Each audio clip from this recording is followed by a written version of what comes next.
Hola amigos, hoy vamos a hablar acerca de mitos alimentarios comunes en la consulta de nutrición. Antes de iniciar el video, quiero pedirles que por favor se suscriban al canal y le den clic al botoncito de las notificaciones para que cada vez que haya un videito nuevo, pues ya reciban la información.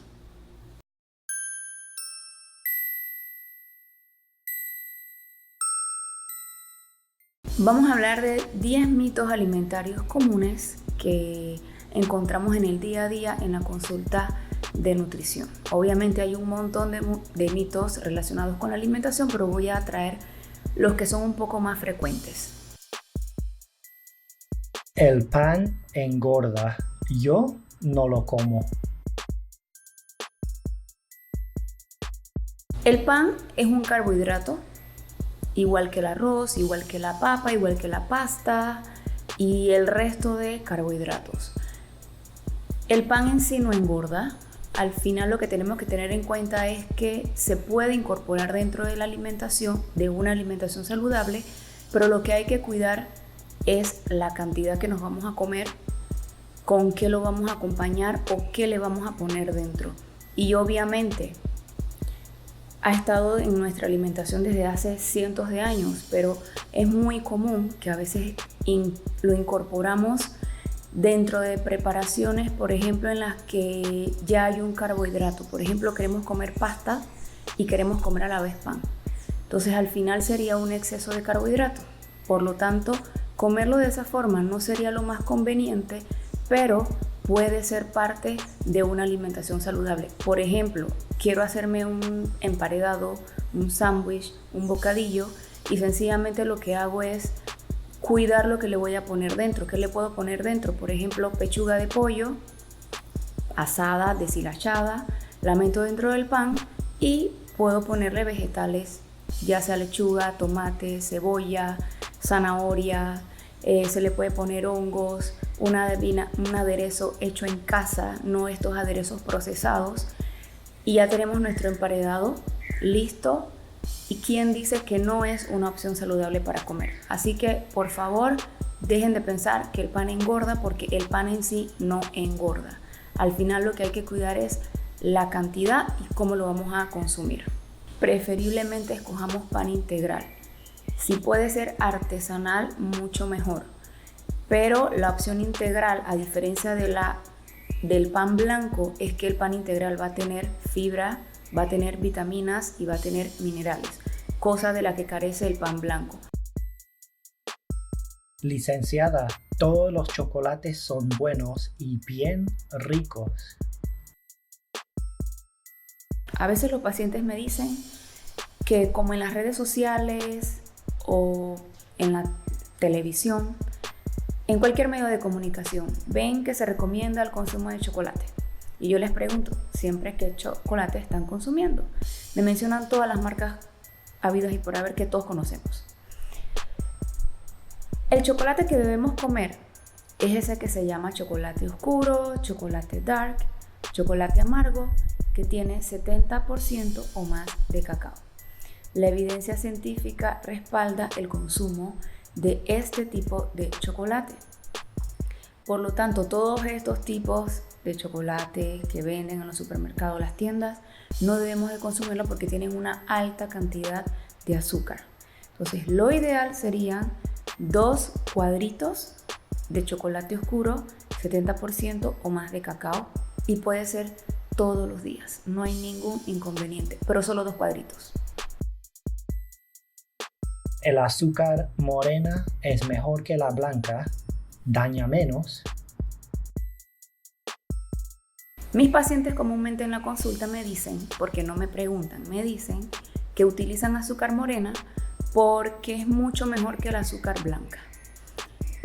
Mito totalmente falso. El azúcar morena aporta la misma cantidad de calorías que el azúcar blanca.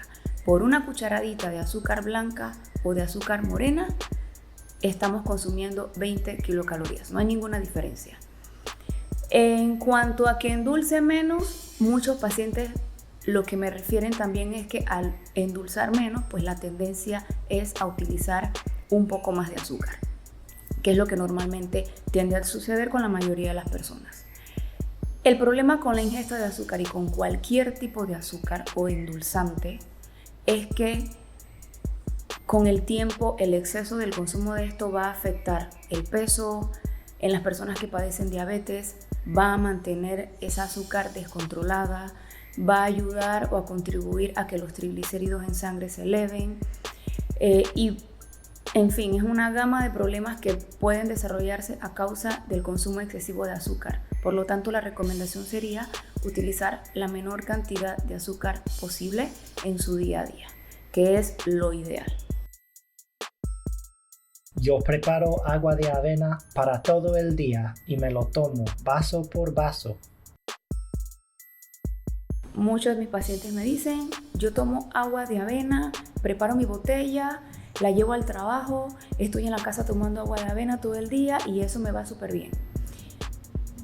No es necesario tomar agua de avena. Podemos tomarnos un vaso de agua con avena, pero no todo el día una botella o una jarra con avena y agua. No es necesario. Necesitamos tomar agua, sí, deben ser 8 vasos o 2 litros de agua al día, que es lo mismo.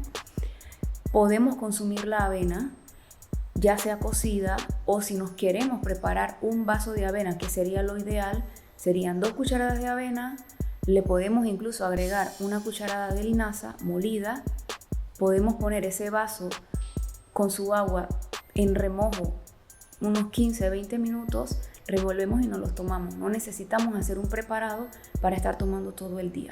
Normalmente, ¿qué pasa o qué sucede cuando las personas tienden a estar tomando esto todo el día? Se sienten llenos. Al sentirse llenos, obviamente por la ingesta abundante de agua y de la avena, que es un cereal, es que al momento de que llega la hora de la comida no van a tener tanta hambre. O sea que eso sería como el efecto secundario del estar tomando agua, en este caso de avena en exceso, pero no hay una necesidad, tampoco no hay una evidencia científica que respalde que necesitamos o que debemos tomar agua con avena. Así que totalmente desmentido esto, lo que debemos tomar es agua.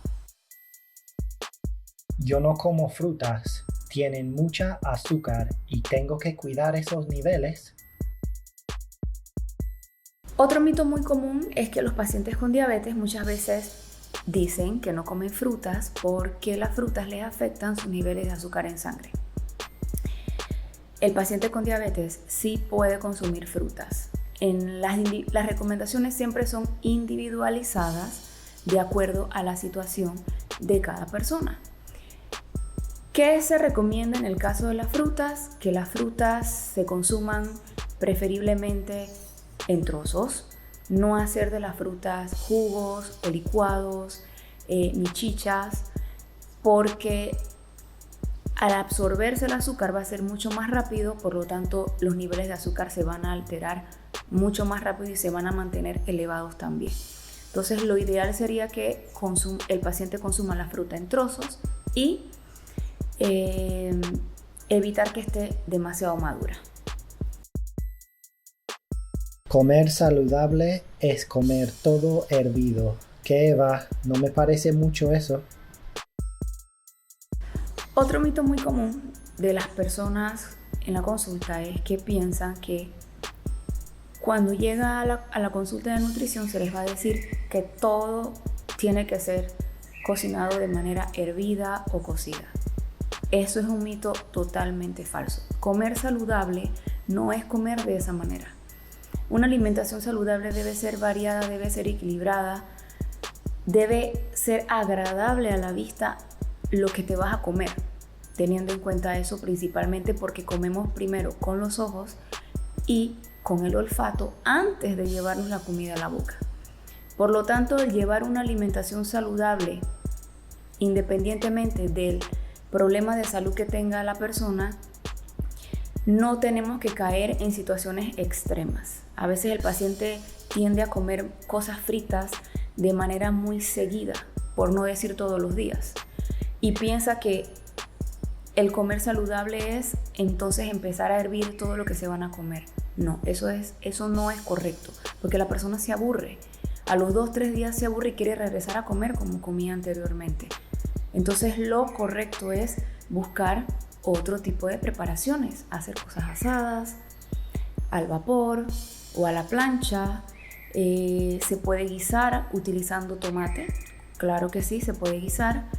Y ocasionalmente pues se pueden hacer las cosas hervidas, y hay otro tipo de preparaciones que podemos utilizar en la cocina, pero las más comunes son estas. Entonces lo importante siempre es variar para no aburrirnos de comer siempre las cosas así como un tanto sosas o aburridas cuando las vemos en el plato.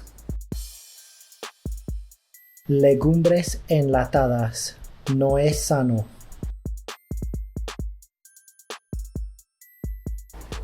Otro mito común es que el comer legumbres o leguminosas que vienen en frasco o en latas no es sano. Eso es totalmente falso.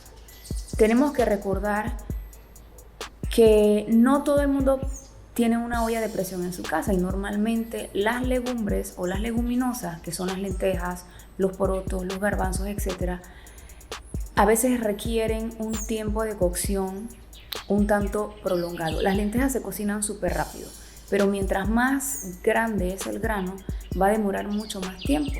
Y las legumbres que vienen en lata o en frasco son una opción saludable, sí lo son.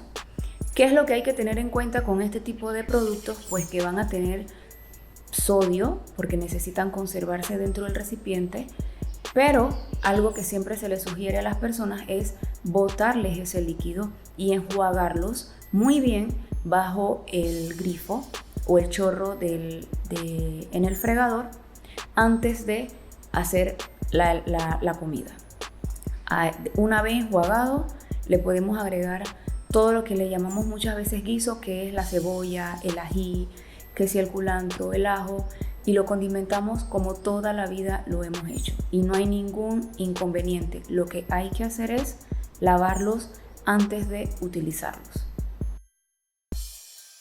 Necesito pastillas para perder peso.